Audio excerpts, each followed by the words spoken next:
We're back here on a Thursday afternoon. Drew PN here with Brandon Krikorian.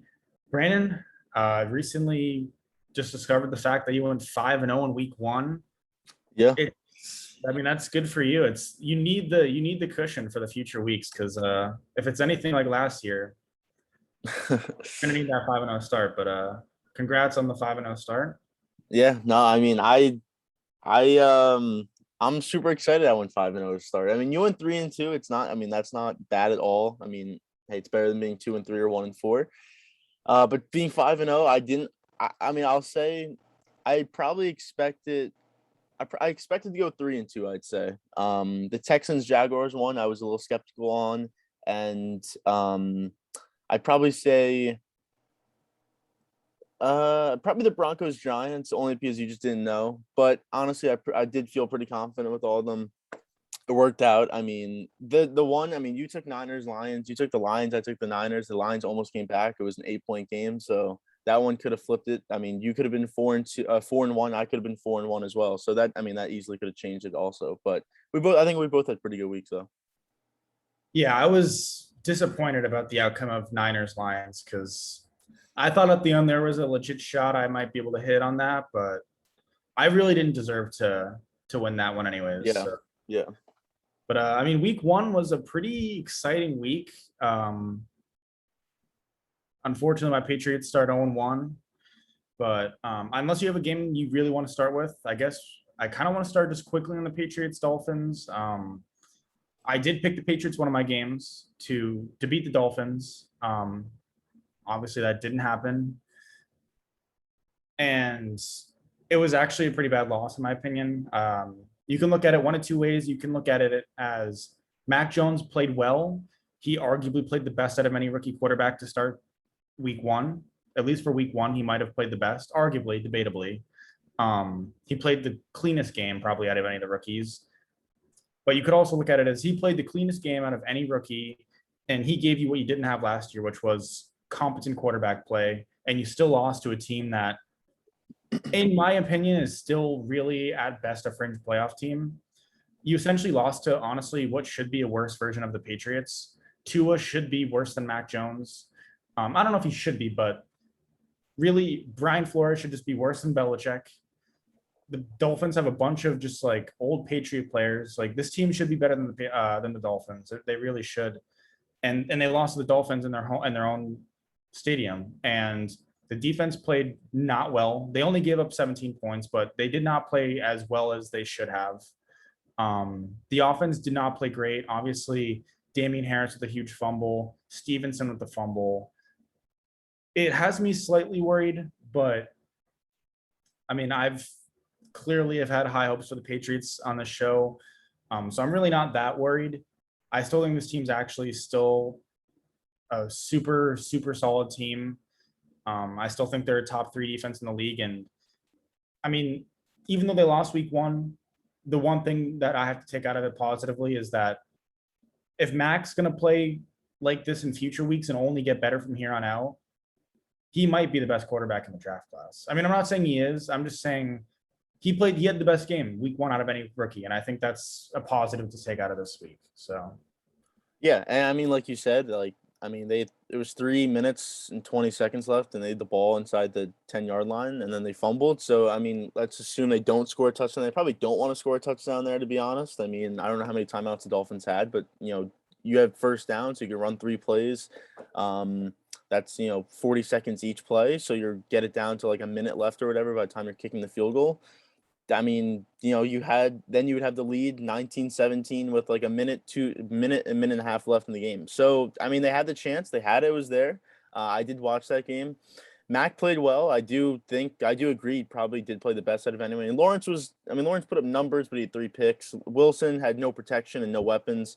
I didn't think he actually played bad, but again, they did lose. Lance and Fields, they didn't really play. Lance did throw a touchdown, but I thought Mac looked pretty good. I thought he looked, he looked competent in there. I think he looks like he's supposed to. Like I think he's gonna look like that, but just better as the games go along. I think he's just gonna be more comfortable in the pocket and more willing to make some deeper throws. But I thought he looked pretty well. I thought he threw the ball well, and I thought besides a couple plays that he didn't look amazing on, I mean, again, he's a rookie first start. I thought he looked pretty well. Already off week one, I can pretty much say at this point, I'm happy they cut Cam, and I'm really happy he's not starting week one because I'm sorry, but Cam would not have given this good of a game. He pretty much didn't all of last year, except for the pre-COVID games, which were like 2 of the other 16 games. So I can pretty much already say I'm happy they cut Cam. I'm happy when they went with Mac. But you have to be worried about the Patriots and the fact that essentially ever since you lost Tom Brady, and even a little bit further than that, essentially ever since kind of around when they lost the wild card game to the Titans, they have not done well at all in any close games. I forget the exact record, but not only have they're under 500 since Brady left, they're under 500 ever since Thanksgiving of that season that Brady was still on the team. They're under 500 in close games that are decided by less than a possession, which historically, this is the team that when you're down 16-17, but you're in the red zone essentially with 3 minutes left to go in the game, like you're winning all those games. And now when you think of a team that like, it doesn't even matter what the score is in the fourth quarter, you already have that feeling that they're going to win that game. Now that's the Chiefs, and it's not the Patriots. And the Patriots are now a team that when they don't have a game comfortably in the fourth quarter, I'm very worried. And I don't know if it's a statement on Belichick. I don't think it is, but I think you have to start looking at the loss of, Brian Flores, which I probably underrated because now you have Bill Belichick's son and Gerard Mayo, who was a former linebacker for the Patriots, pretty much as your other defensive guys. And I think that's showing. And I know I'm starting to get into a little bit too much Patriots stuff, but it is worrisome. And this defense should have been better, even though you only let up 17 points. This defense should have been better week one than it was, even the fact that you don't have Stephon Gilmore. A lot of questionable play calls and a lot of questionable. Jalen Mills is just not good. There was a lot of debatable. There were some times when JC Jackson wasn't on the receiver you wanted him on. There were some times when you probably would have rather had Jonathan Jones on a different receiver. A lot of just questionable calls, offensively and defensively. And I think you have to look at McDaniels too, but yeah, that's all I really want to say for the Patriots. So. Yeah, and we're each doing our own episode on both of our teams every single week. So Drew's gonna get into that more anyways. So if you want to listen to more Patriots, then go listen to that on the Clips channel. But I guess another game. I guess probably a surprising game. I would say there was a couple surprising games this week, but I think one that maybe between two teams that aren't, most likely aren't going to make the playoffs, but two somewhat interesting teams. I would say the Eagles and the Falcons. The Eagles blew out the Falcons. Somewhat surprising, again, because I think the Falcons are better than the Eagles. And we don't have to spend too much time on this. It's kind of a nothing game, anyways. But it, definitely surprising to see how good the Eagles looked. Again, I'm not expecting that for the rest of the season, but they did look pretty good. Jalen Hurts looked, 27 at 35 for 264 and 3 touchdowns, no turnovers. He completely outplayed Matt Ryan. The Falcons looked completely lost out there. So definitely one of the more surprising games. The Eagles, they're 1-0. Everyone else in the division's 0-1. We'll see how long that stays true, but I mean, that's the case for right now.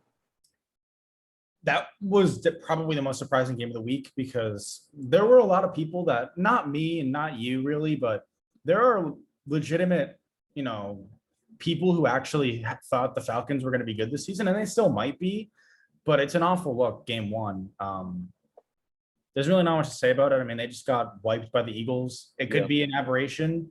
It also could be foreshadowing for the rest of the season. And if the Falcons, I don't know that the Falcons should make the playoffs, but if the Falcons have a horrible year this year, then I don't even know where you go. To me, I wasn't a huge fan of the Falcons offseason. I just don't understand half tearing it down, but half rebuilding for the future. It makes sense if you're the Packers kind of, or if you're, the Patriots back in the day, or if you're kind of like the Chiefs, where it's like you have an all-time quarterback in his prime, or at least somewhere near his prime. And you know that if you kind of can build for the now and build for the future, that you can not only be a top 5 team perennially, but you will be able to compete now and in the future. Whereas the Falcons kind of they're not bad enough to tank, but they're not good enough to make the playoffs. And it's worse in the NBA when you have a team that's like the Magic, what the Magic were before this season when they blew it up, where they're just perennially an 8 seed. It's worse in the NBA, but in the NFL, I still don't like it. Like the Falcons are going to win games. Like their offense is just too talented. Calvin Ridley, Yeah. Matt Ryan is specifically Matt Ryan is just too good to not win you 5 games a year. And realistically, the 11th pick in the draft, I mean, yes, it's nice for the Falcons, but having the second or third pick is just so much better. And I mean, unless you really wanted to compete this year, which I don't see why you would, I don't understand it. And week one, really, to me, just proves that take right. We'll see. Maybe they turn it around, but Yeah, I think this season's gonna prove that they probably should have taken Fields in the draft. Maybe not at 4. You probably could have traded down to maybe 10 or 11, whatever. But you probably should have taken Fields. Like you said, they half broke it down. They half kept some of the guys. Most likely should have just got rid of Ryan, traded him to the Bears or whatever team needed a quarterback like that. A veteran guy who can step into a decent team and make him at least a playoff team. And then probably taking Fields. He was, obviously Lance, Wilson, and Lawrence were gone at that point, so it was him or Jones. That I think this season, at the end of the season, we're going to see that was probably the smart move because now you're probably going to, like you said, they're probably going to win 5 games, 6 games possibly because, again, I think they actually are a decent team. The defense just isn't good enough, obviously. But I think they'll win enough games to the point where they're not top 5 in the draft and they're probably around 10. So yeah, I mean, again, the quarterback class for next year right now isn't super strong, unlike this past year. So I think they probably messed up with that. They probably should have taken Fields. It would have worked out for the future a lot better. If you tear it down, you build around him. I think it would have been better. I mean, would you probably agree with that? I mean, I don't want to give a hard take on Fields right now. I'm scared You're because I scared of don't trust Fields. the Bears. I'm scared of Fields. I mean, I don't know. I mean, okay, if the Patriots have drafted Fields, and maybe this is obviously biased, but if the Patriots, You're the best quarterback ever, right? he would have. I mean, I would have been a lot more confident in him than Matt Nagy and Ryan Pace. I mean, the Bears have literally never had a good quarterback. And I know that doesn't mean anything because Justin Fields has no relationship to Jay Cutler and Rex Grossman and the quarterbacks that were there before I was alive, but it doesn't give me much hope. I mean, if like, not that the Packers would have drafted Fields, but if a team like that or a team like the Patriots or the Falcons, honestly, like if you had been able to back up Matt Ryan for a year or two, I would be so confident in Justin Fields. But you're backing up Andy Dalton, who's going to start for what? Maybe 2 weeks. I mean, he could get pulled midweek this week, and I Yeah. wouldn't be surprised. So I don't know. I mean, it's scary. But yeah, I mean, I don't know. I like the Kyle Pitts pick, but it's a question. If you don't have a good quarterback for the future, then and if Fields is good, then yeah. And even if Mac Jones is good, then you could have taken Mac Jones there too. And I know that's probably a reach at 4, but still. Yeah. So I mean, they're gonna have questions to deal with this season. Are they making the playoffs? No, probably not. But I guess the next surprise, I guess probably this is probably the more surprising game of the week was the Packers and the Saints, 38-3. Neither of us touched this game smartly, I guess, because we probably would have went with the Packers, to be honest. Maybe would have went with the Saints. I don't remember what the I line think we're was, to be both high on honest. the Saints, though. I think people are high on the Saints, but I think people thought the Packers would come in. Obviously the Saints are playing in Jacksonville. They haven't really had normal practice time with all like the hurricane stuff and everything. So I think people are thinking, even though the Packers have their whole situation going on, it was just a game the Packers would come in, would pretty much just beat up on them, then get out of there. But they completely the other way around. I mean, the Saints just absolutely demolished them. Rodgers looked bad, really bad. How much was it was just that they were getting killed so early in the game that he kind of just stopped, or the offensive line, that was a big problem in that game. Their offensive line was completely beat up and getting beat up. Or just are the Saints better than people thought? I've been high on the Saints. I think the Saints are going to be, I forget if I did say it or not, but I mean they're going to be right in that playoff mix for the wild card. Obviously, they're not going to win the division, but they'll be right there. They'll have 10 plus wins, maybe 11 wins. I think they'll be right there. They could win the Um, division. they could. Again, I'm not as high on the Bucks as other people. I do think they are, one of the better teams in the NFC, and I think they will win the division. But I think they'll win like 12 games. I think they go 12-5. But I think that the Saints, I mean, again, they showed it. It's only been 1 week, but I think they showed that I think they're a better team than they were last year.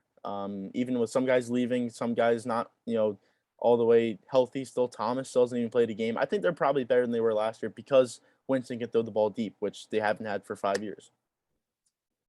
I think that's a pretty hot take. I mean, Better than they were last year. I don't you're know. the one always talking about Breeze and how they're so one dynamic on that offense. Now they have multiple dynamics on the offense. Again, Thomas still isn't even there yet. So, Yeah, but I mean, and the defense is still pretty much the same defense as it was last year. It's not much different from last year. They just have a couple injuries. That's all. are they a better team than they were last year? Maybe. I don't know. I think they have the ability to be a better team than they were last year. They have the ability to. I don't know if they are better, but yeah, I mean, to me, this is an aberration game, and I do like the Saints, and I think they're a really good team, and I think they could win the division. I mean, even last year, I think I picked the Bucks to win the division. Obviously, the Saints ended up winning the division, but yeah, I mean, I think I think the Saints are a pretty solid team this year. I mean, but I don't think this game really means anything. The Saints beat the Bucks last year, 38-3 in week 12, something like that. Whatever that game was in the regular season. Obviously, that game didn't mean anything at the end of the day. I think this game is going to be similar. I'm not saying that that the Packers are going to go on to win the Super Bowl. I don't think this game really means much. I still think the Packers are a top 4 or 5 team in the NFC. As much as I don't like Rodgers, he's still the first or second or third most talented quarterback in the NFL. At worst, third probably. Matt LaFleur still seems like a solid head coach, and you still have a bunch of talent around you. I'm not worried about the Packers and their defense and their division is a pretty bad division. I mean, the Vikings did not impress week 1. The Lions are the Lions and the Bears are the Bears. So I don't think you have to be worried if you're a Packers fan. Maybe you're slightly worried. I mean, it's a bad loss, but at the end of the day, the Saints are still a well-run team. So yeah. I mean, look, they'll still win the division because of how bad it is. You're right. I mean, the Vikings, I was never high on them anyways, but yeah, that was a terrible loss week 1 to the Bengals.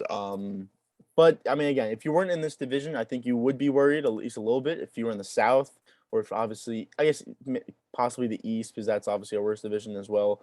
But you're definitely lucky you're playing in a very weak division. So you'll probably win the division. I don't know how many wins they'll get, but obviously they'll make the playoffs anyways. But it's definitely some concern there, only because of again, Rodgers. He's going to leave after this year, so we'll see how he kind of wants to play it out. It's kind of all on him, if he wants to go out, like the way that he wants to, or he kind of destroys the team from the inside. I don't know.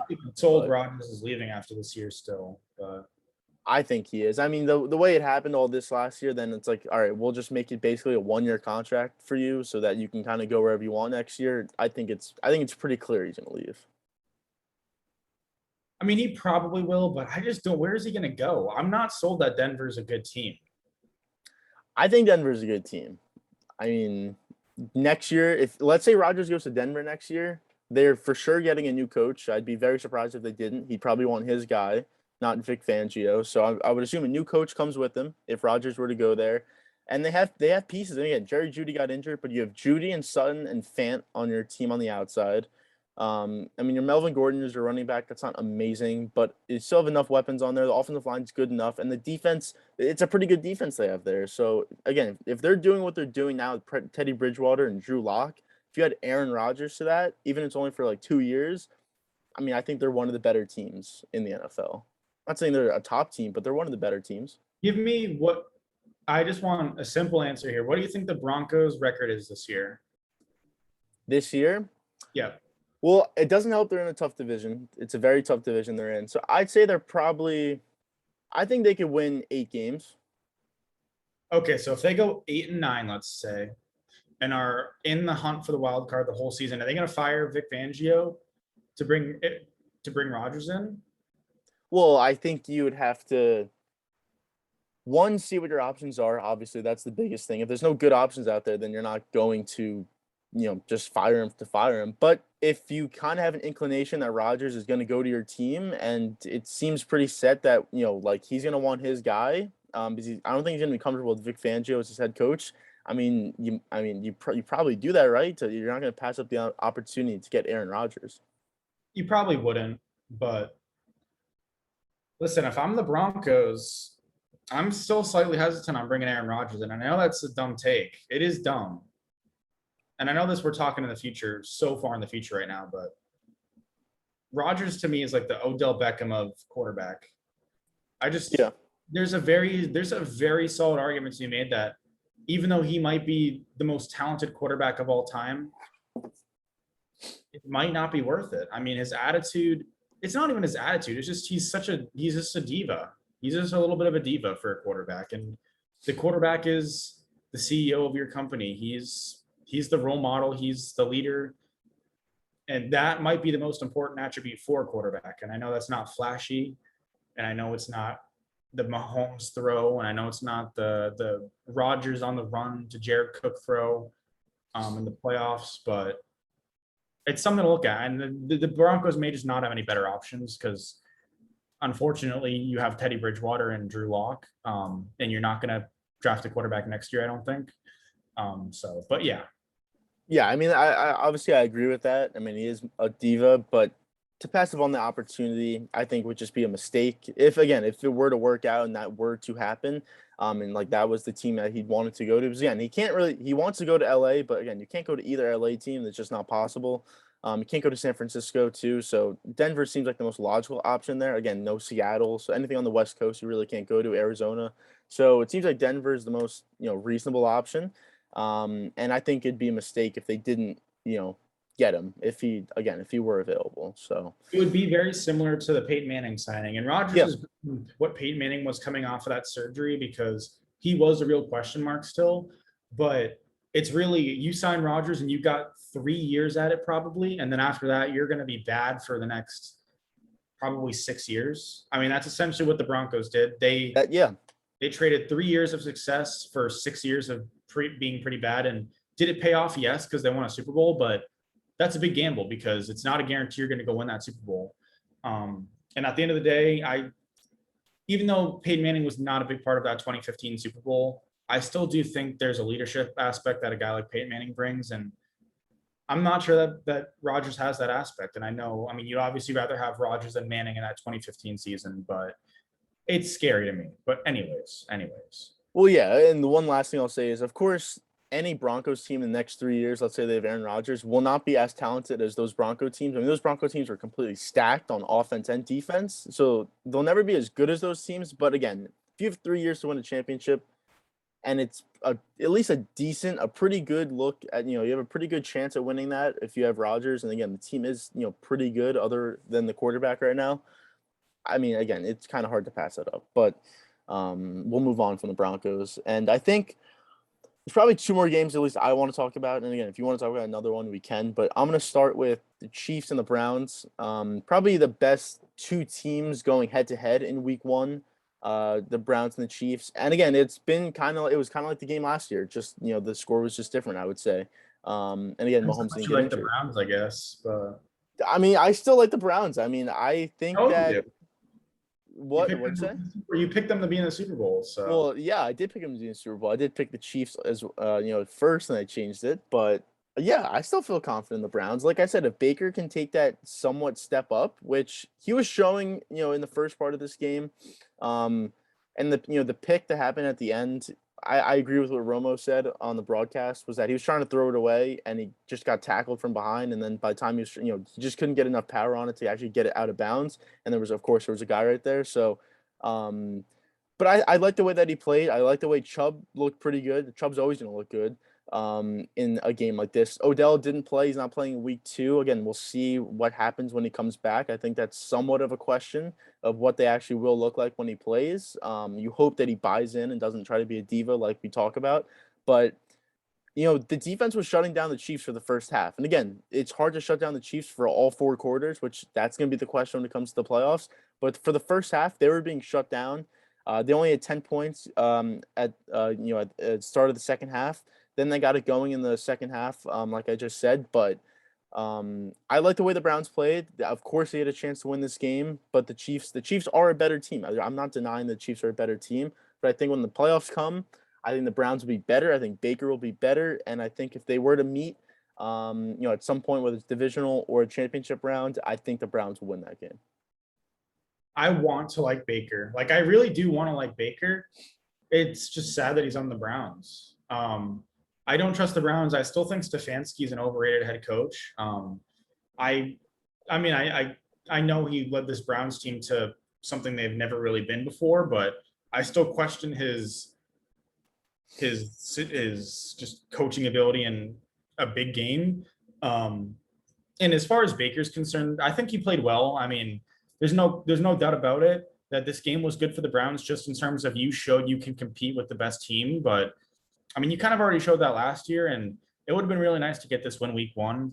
I don't care if he was trying to throw the ball away or not. It's still an interception to lose the game. And the bottom line is if you compare this to, I'll go to the 2018 AFC Championship game, an Arrowhead between the Patriots and the Chiefs. Brady ended up winning that game, and that's essentially what Baker's going to need to be if he wants to beat this Chiefs team.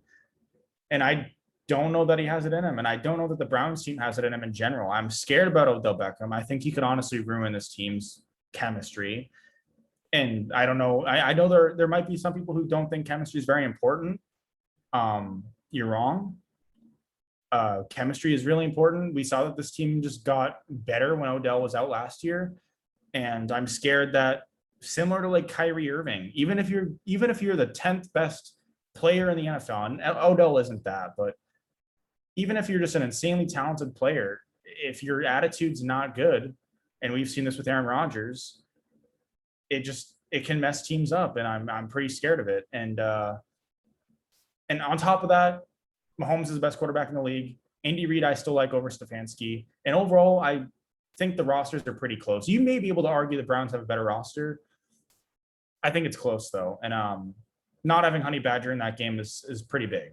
Pretty big. Yeah, for sure, for sure. And I think that would make a difference if he were to play, obviously. But if this Browns defense, if they can, just somewhat match what they did in that first half, again, only allowing 10 points in the first half, they allowed 23 in the second half.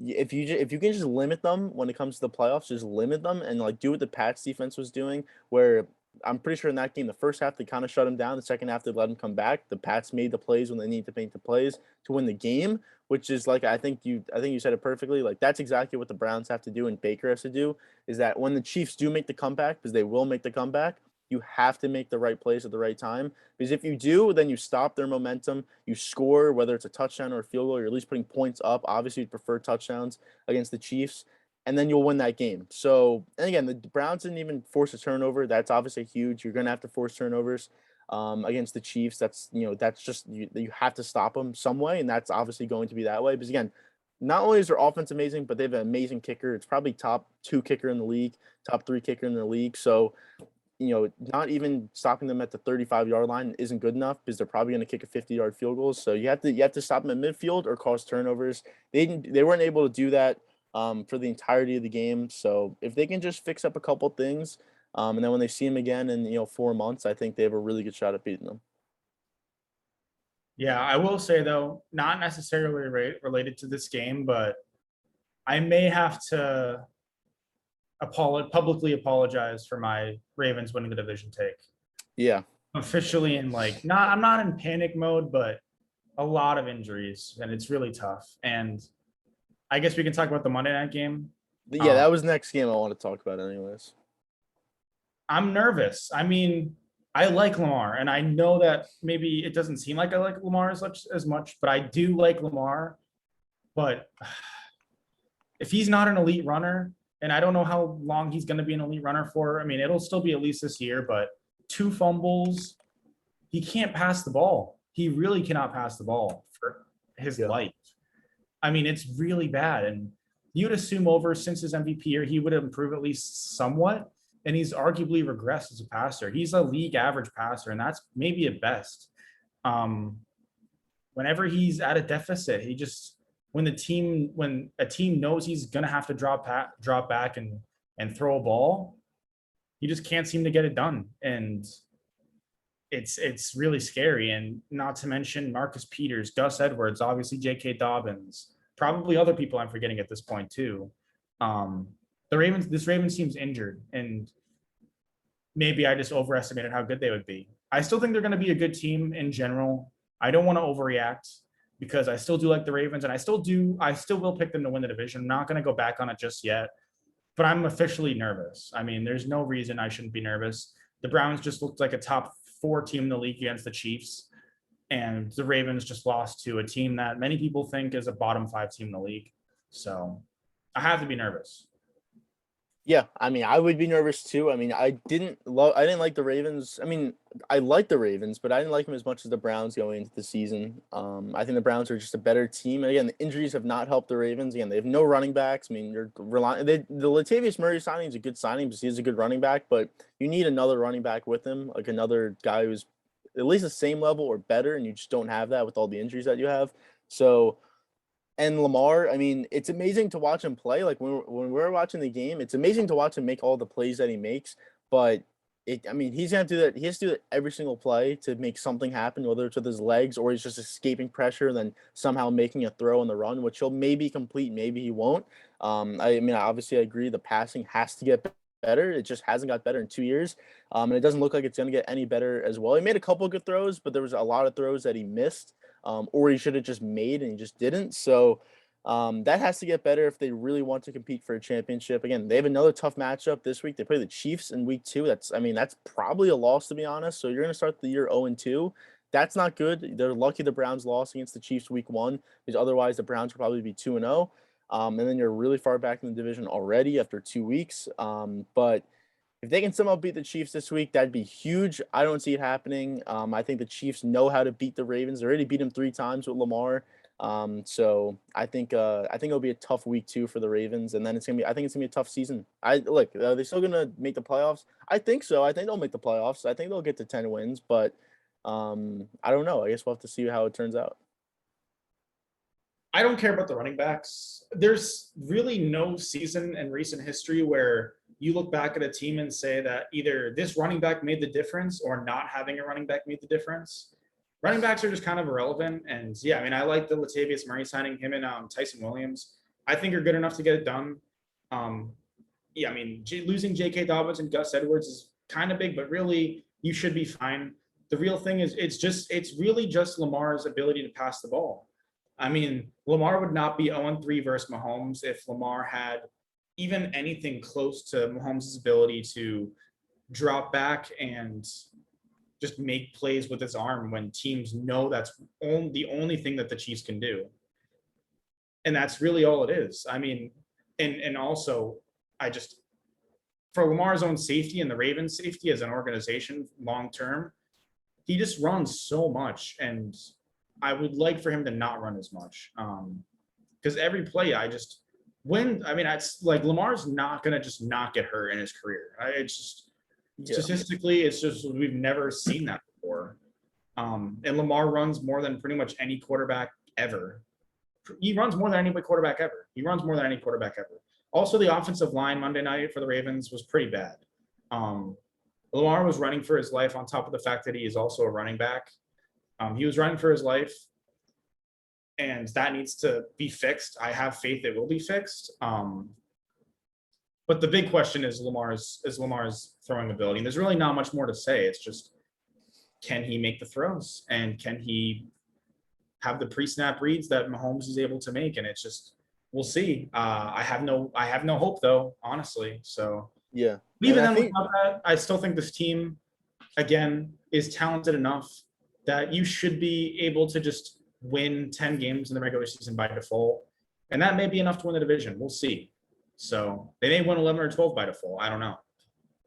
Yeah, and I think the bigger question for them, and it's going to be after the season, is what contract do you give Lamar? Do you give him a Josh Allen type contract, or do you I'm honestly so confused, and I would be surprised, and I'll be excited to hear the news of when that contract does happen, because I don't even know what you give him. I mean, I would assume, let's assume he doesn't get injured this year. Whatever, they finished 10-7, 11-6.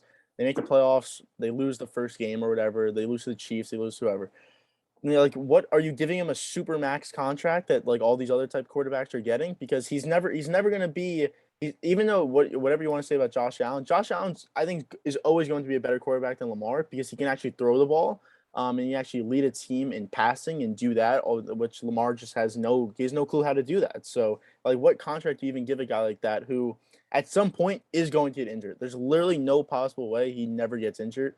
Um, and I really don't know what you do with this contract.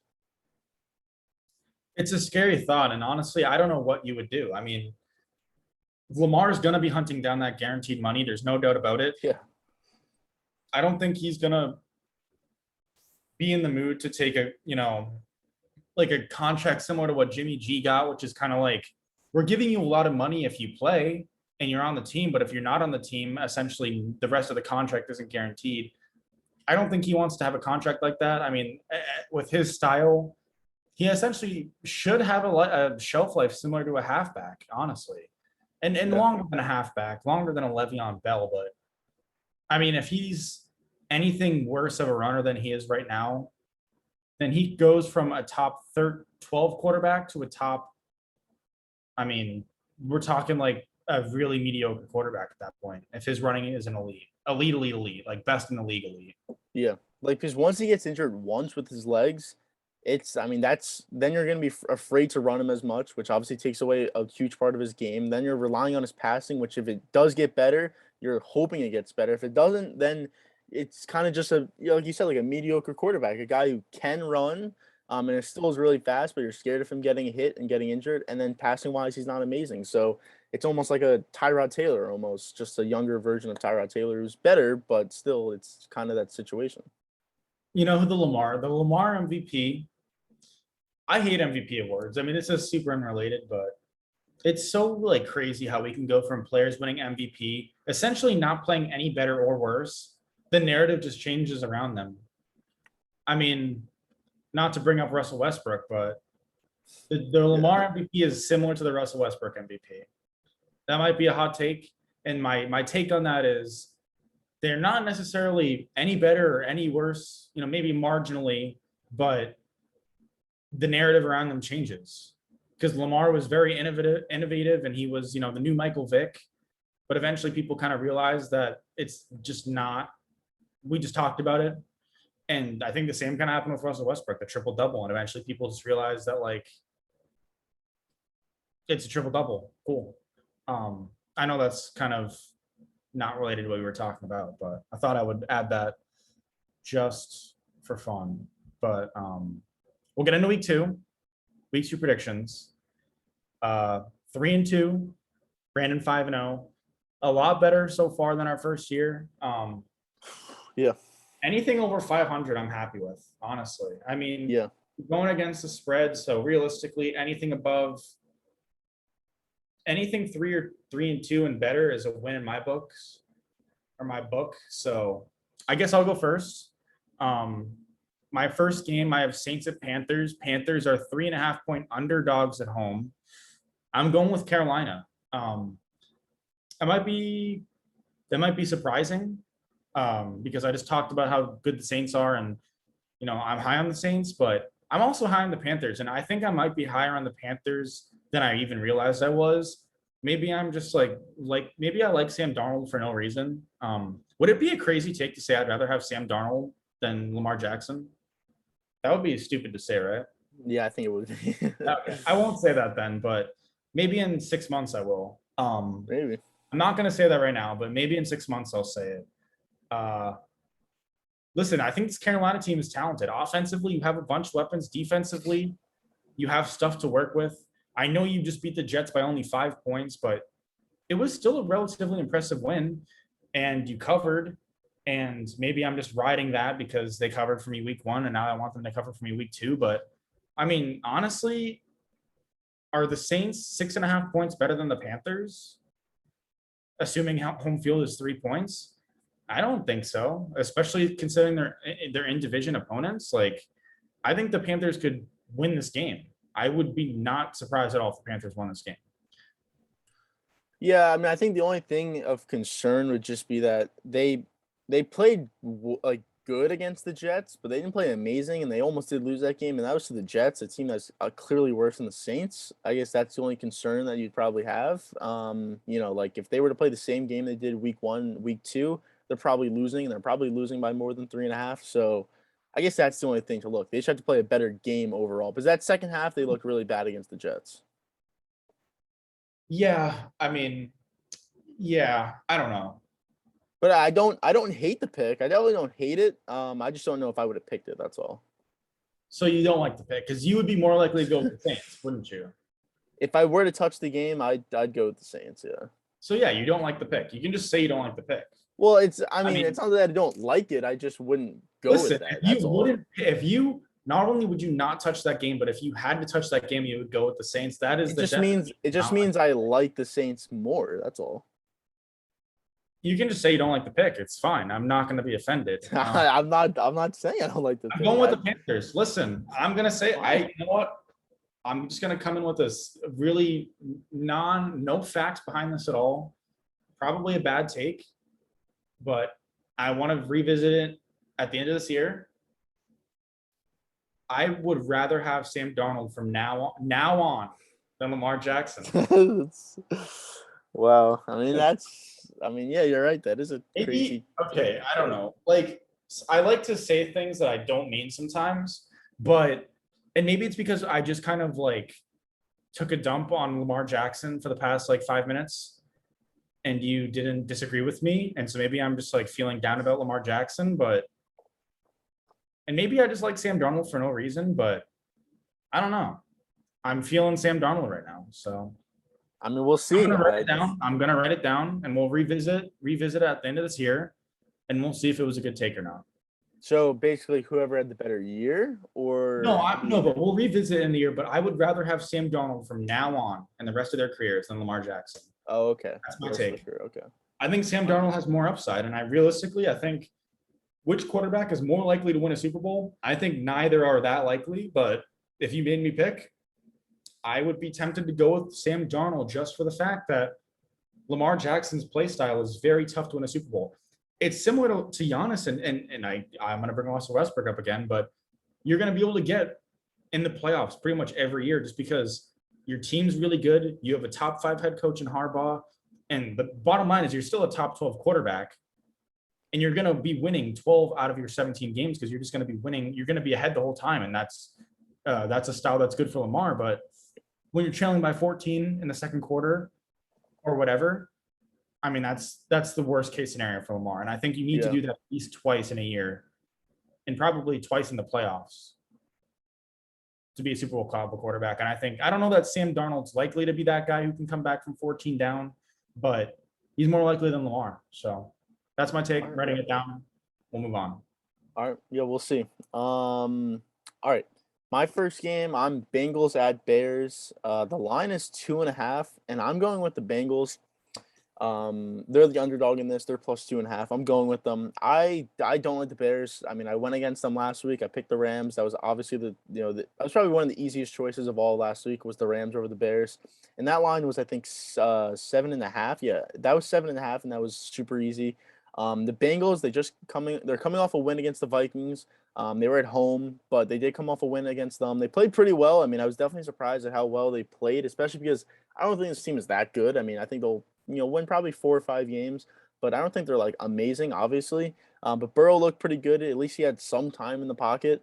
The Bears defense, it's a good defense, but it's nothing amazing. I'm not scared of it. I guess the only person is Mac, but I mean, has Mac done anything in the last 2 years? I don't really think he has. So as long as you can somewhat neutralize him, I don't think you'll have a problem scoring. And then again, your defense isn't great, but their offense isn't good at all. So assuming Dalton is playing this whole entire game and Fields does not come in, I think your biggest concern for the Bears offense is David Montgomery. Obviously the running back, but as long as you're winning and up, they're not going to run the ball as much. So I feel like the Bengals are going to win this game. I think they'll be leading the entire game. I think they'll have a comfortable lead. I think they'll just keep tacking on. Maybe the Bears make a little bit of a comeback, but I think the Bengals will win this game. Somewhat comfortably. Not saying they'll blow them out, but they'll just win comfortably throughout the entire game. So I have the Bengals plus 2.5.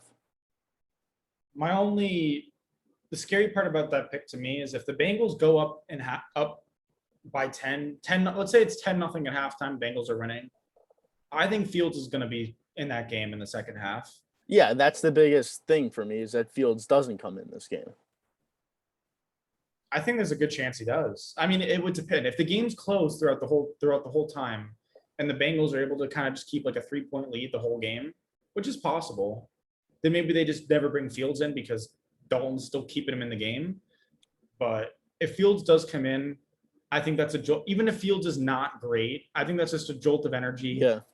You know, the whole Bears team is probably dying for Fields to play at this point. Not to mention literally everybody else, and except for like Chris Collinsworth, it seems. Yeah. So yeah, I don't know. That's a game that to me is I don't know. The one thing I'll say is actually last week, Dalton really didn't play that bad last week. I mean, they just missed their opportunities. I mean, he did exactly what he was supposed to do. But like, the first drive, which ended up terribly. I mean, they had the ball inside the 5-yard line or whatever, and they threw a pick. They didn't kick field goals. They were going for a fourth down. They weren't converting. I actually didn't think he played that bad, but he's not a good quarterback. I mean, it's obvious. But yeah, I agree. If Fields comes in, maybe he's not even good, but it gives the team a whole different jolt of energy. The defense probably plays better. They probably get sacks and turnovers. And the offense, they probably just are able to put yards up or whatever. So I do agree with that. But even still, I'm going with the Bengals. It was a game I was considering touching, but then I just kind of thought about it and thought, I really don't know anything about these two teams. I mean, I know neither are great, but I mean, the Cincinnati Bengals, I know they just had a nice week 1 win, but this team could still really be a form 13 team. Even though it may seem like they're not from their week 1 win, they could still be pretty bad. And even though I hate the Bears, this team could still be a 7-win team, and the Bears could come out and beat the Bengals by 10 or 14, and I wouldn't be that surprised because overall, we still don't know anything about Zach Taylor as a head coach. Burrow is a good quarterback for sure. The offensive line is bad. I mean, Jamar Chase had a good game, but in his NFL career, I know the preseason's the preseason, but he's had more bad than good so far. I know the regular season game is most important so far, but they're both unknowns, which is why I was too scared to touch this game.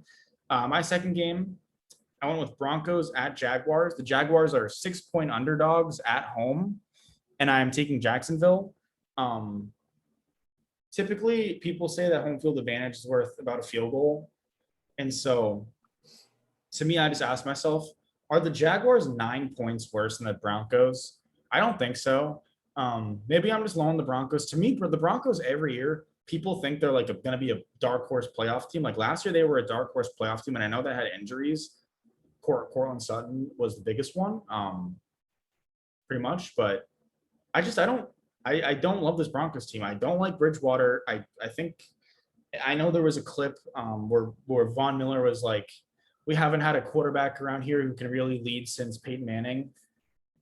Listen, this was Von Miller's first win in like 6 years, like first legitimate win. So I understand why he's saying that, but I think he was, riding the moment.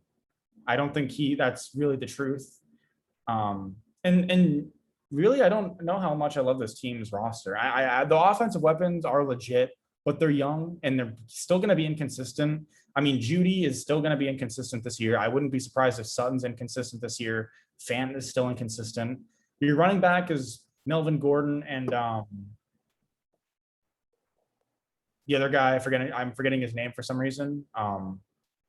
But your running back depth is not good. I mean, Melvin Gordon arguably really is bad.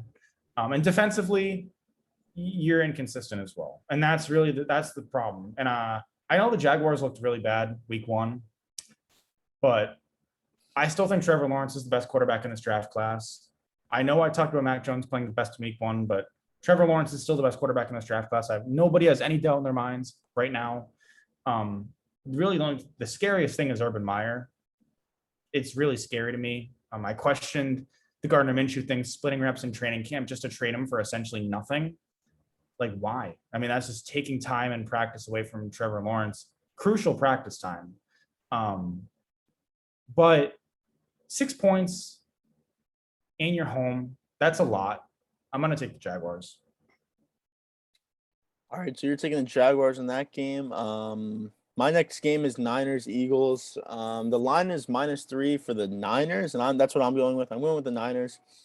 I think Week 1 was something that we're probably not going to see again from the Eagles, and that they're going to blow out a team. I think they just played a really well game. First time head coach, first game. Sometimes it happens. Again, the Texans, they played a really good game. With their first head coach. And again, that's not going to be a good team. They're going to be worse than the Eagles, but I think the Niners, I mean, we saw it, even though they, kind of gave up that lead towards the end, obviously against the Lions. That was just a lot of garbage time, to be honest. I'm not really factoring that in at all to how good they are. I think they are one of the better teams in the NFC at least.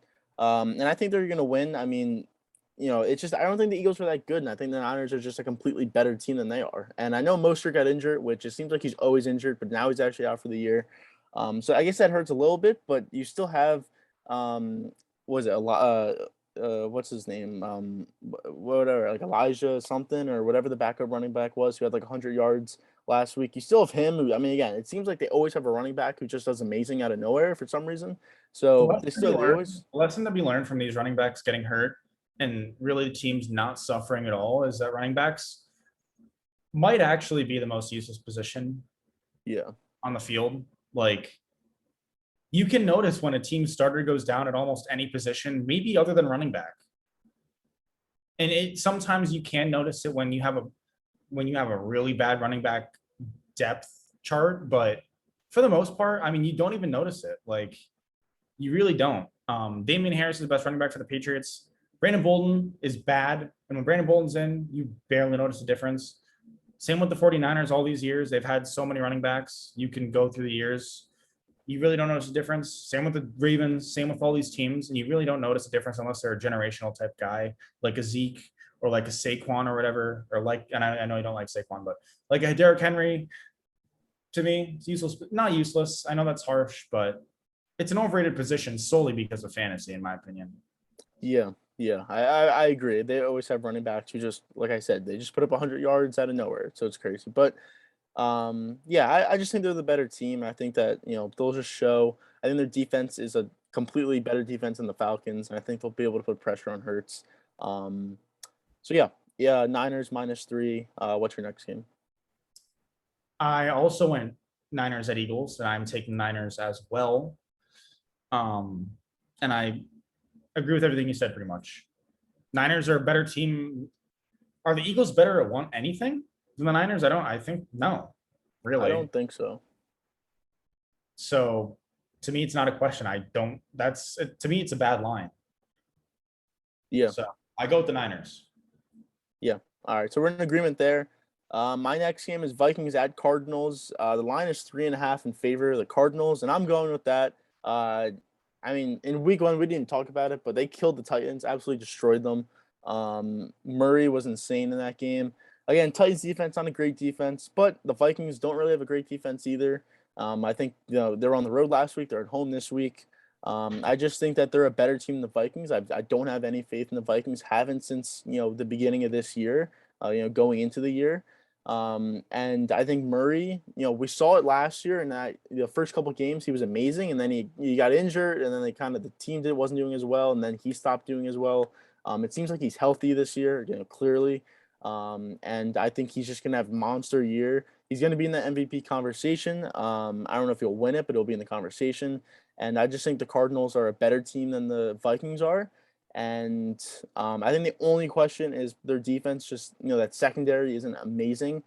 So maybe Thielen and Jefferson can kind of cut them up in the back in the secondary there. But I think the offense of the Cardinals is just too good for the Vikings defense. So I think 3.5 is a good line, and I think the Cardinals will beat them. I think they'll beat them by like 7 to 10 points, to be honest. So yeah, I'm going with the Cardinals.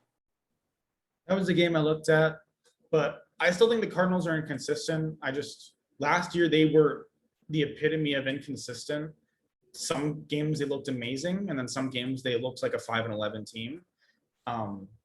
We'll see this year. I mean, huge dub week 1, but the Titans, we don't know how good of a team they are really. And the Vikings, even though you don't love them, they're still a team that unless they're playing like a top tier team, top tier team, they have good enough talent to win any given Sunday. And I'm not a huge Mike Zimmer guy, but he's proven he can win any given Sunday. So it was a game I was scared to touch. My next game, Bills at Dolphins. The Dolphins are 3.5-point underdogs at home, and I'm going with Buffalo. I just think Buffalo is a far better team than Miami. I know Miami just beat the team that I picked to go to the Super Bowl week 1, but listen, I don't think the Miami Dolphins are all that good.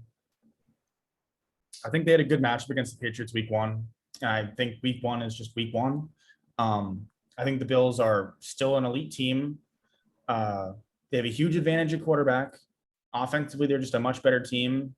Defensively, the Dolphins are a better team. But, I mean, give me the Bills. They're going to win by more than 3.5. Literally no doubt in my mind.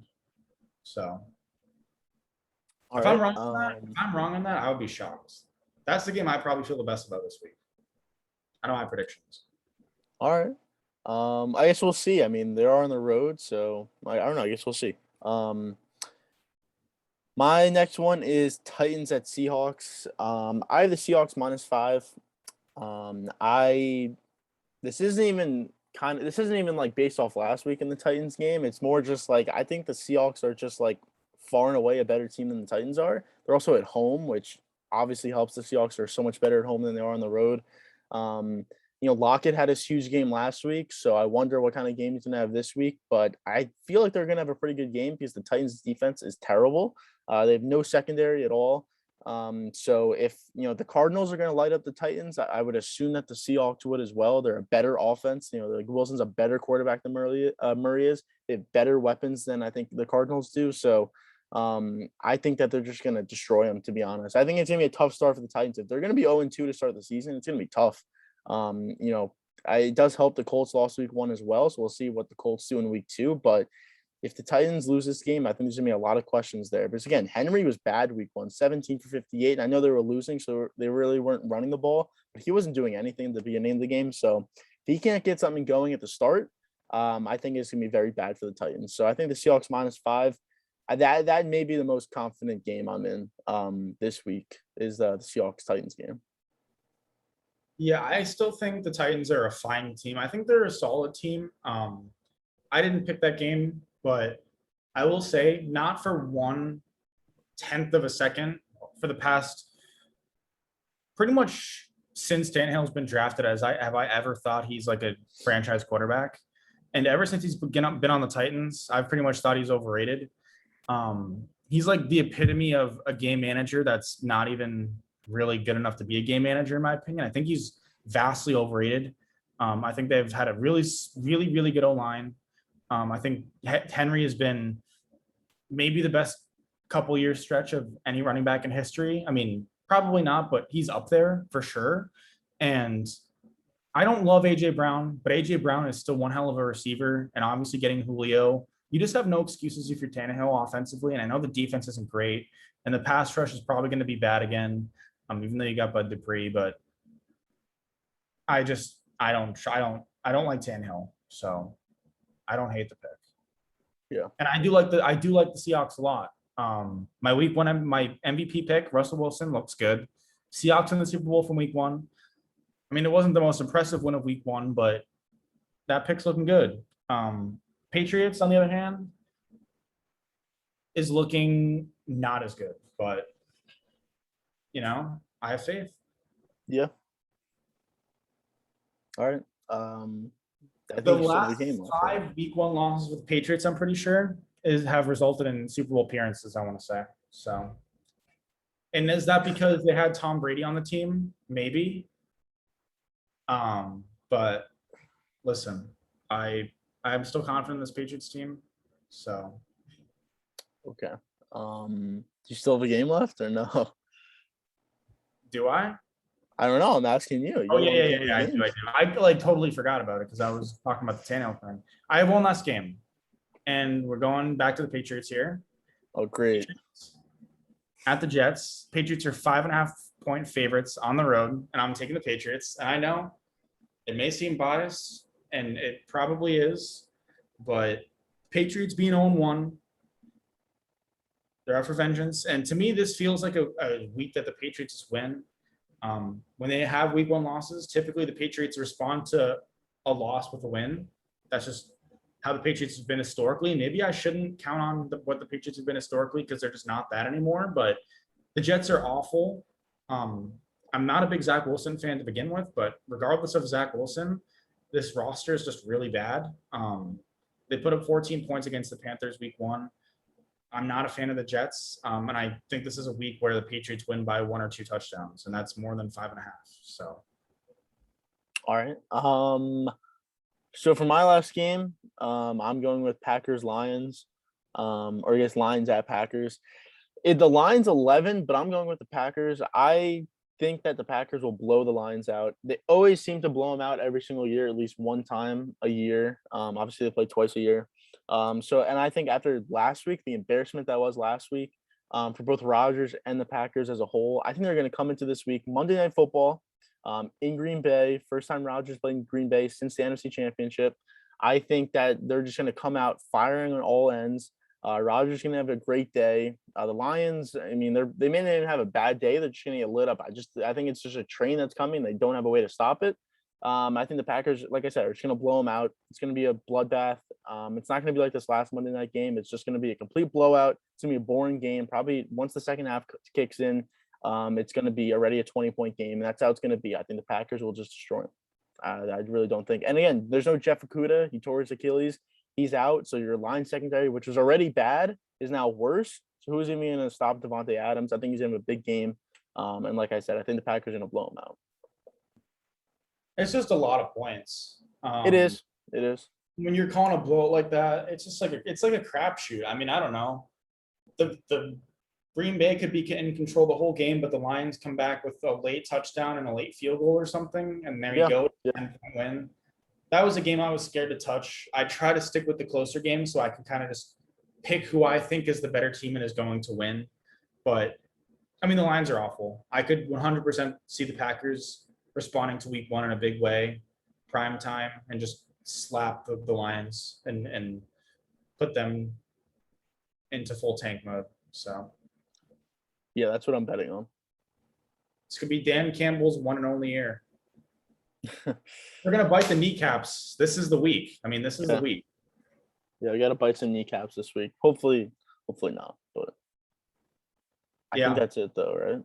Yeah, that's pretty much it for this episode. I didn't say this earlier. We're not in the podcast studio, obviously, if you did not notice that already. The university's closed. There's a holiday. I think it's Yom Kippur. I believe so. So no podcast studio today. We should be back in the podcast studio at some point. Also, feel free to check the Clips channel. It will be in the description. Link will be in the description. Should be like the last link in the description.